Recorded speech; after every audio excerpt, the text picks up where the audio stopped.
بسم اللہ الرحمن الرحیم. صفحہ نمبر ہے 156 یعنی 156، احادیث نمبر ہے 98، اور آج کا 5واں اور آخری ویلاگ.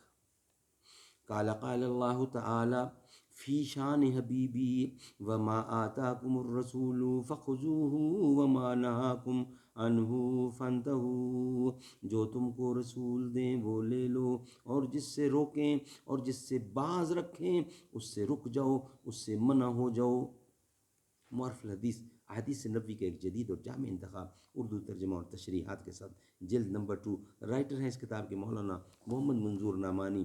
حدیث نمبر 98، صفحہ نمبر 156، اور آج کا 5واں اور آخری ویلاگ. قال قال النبی صلی اللہ علیہ وسلم. حضرت عمر بن خطاب رضی اللہ سے روایت ہے کہ وہ ایک دن مسجد نبوی میں آئے. وہاں انہوں نے معاذ بن جبل رضی اللہ کو دیکھا کہ رسول اللہ صلی اللہ علیہ وسلم کی قبر مبارک کے پاس بیٹھے رو رہے ہیں. حضرت عمر نے ان سے دریافت کیا تمہارے اس رونے کا سبب کیا ہے؟ انہوں نے کہا کہ مجھے ایک بات رلا رہی ہے جو میں نے حضور سے سنی تھی. میں نے آپ سے سنا تھا، آپ فرماتے تھے کہ تھوڑا سا ریا بھی شرک ہے. اور جس شخص نے اللہ کے کسی دوست سے دشمنی کی تو اس نے خود اللہ کی جنگ کو دعوت دی. اور بے شک اللہ تعالیٰ محبت کرتا ہے ان نیکوکار متقی بندوں سے جو ایسے چھپے ہوئے اور نامعروف ہوں کہ جب غائب ہوں تو کوئی ان کو تلاش نہ کرے، اور حاضر ہوں تو کوئی ان کو دعوت دے کر اپنے پاس نہ بلائے.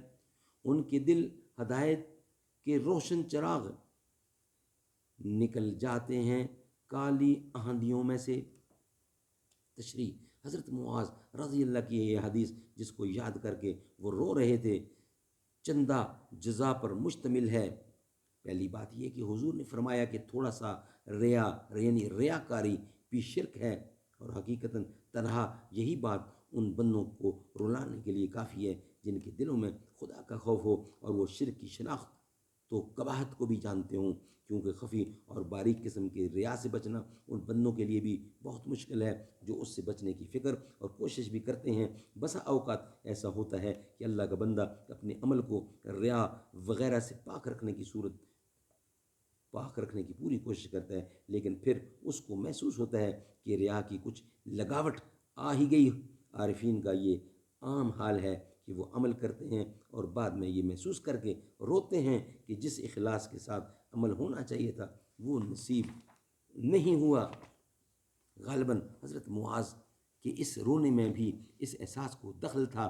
حضرت معاذ کا بیان ہے کہ ریا کے متعلق اس انتباہ کے بعد حضور اکرم نے دوسری تنبیہ یہ فرمائی تھی کہ چند یعنی جن بندوں کا اللہ سے خاص تعلق ہو ان کے بارے میں بہت محتاط رہنا چاہیے. جو کوئی ان خاصان خدا سے دشمنی کرتا ہے وہ براہ راست اللہ تعالیٰ کو جنگ کی دعوت دیتا ہے اور اس کے غضب اور عذاب سے کھیلنا چاہتا ہے.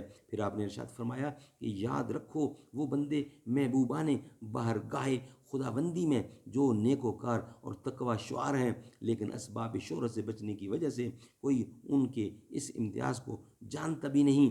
وہ ایسے گمنام اور نامعروف ہیں کہ غائب ہوں تو کسی کو ان کی فکر اور تلاش نہ ہو، اور موجود ہوں تو کوئی ان کو مدعو نہ کرے.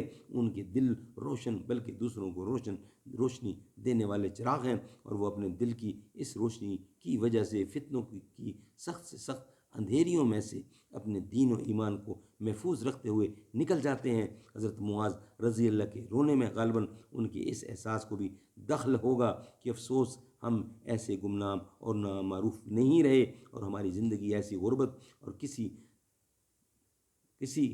قسم پرسی کی نہیں رہی. اور ممکن ہے یہ بھی احساس ہو کہ اللہ کے کسی ایسے مستور الحال بندے کی مجھ سے کوئی حق تلفی نہ ہو گئی ہو اور اس کو میری ذات سے کوئی ایذا کبھی نہ پہنچی ہو. اللہ تعالیٰ سمجھ کی توفیق عطا فرمائے.